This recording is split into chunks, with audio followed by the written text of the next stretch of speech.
નમસ્કાર દર્શક મિત્રો, એડી ન્યૂઝમાં હું છું આપની સાથે આડી વાઘેલા। જોઈએ આજના મુખ્ય સમાચાર।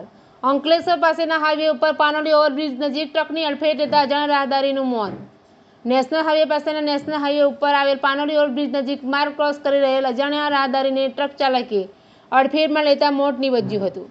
નેશનલ હાઈવે નંબર 48 પર પાનોલી ઓવરબ્રિજ નજીક માર્ગ ક્રોસ કરી રહેલા અજાણ્યા રાહદારીને ટ્રક ચાલકે અડફેટ લીધો હતો। પૂરઝડપે જતી ટ્રકના ચાલકે રાહદારીને અડફેટ લેતા ગંભીર ઇજાના પગલે તેનું ઘટના સ્થળે જ કમકમાટીભર્યું મોત નીપજ્યું હતું। આ અંગેની જાણ થતાં સાથે જ પોલીસ કાફલો ઘટના સ્થળે દોડી આવ્યો હતો અને મૃતકના મૃતદેહને પોસ્ટમોર્ટમ અર્થે ખસેડી વધુ તપાસ હાથ ધરી છે। એડી ન્યૂઝ સાથે રિપોર્ટર જયેશ પ્રજાપતિ, અંકલેશ્વર।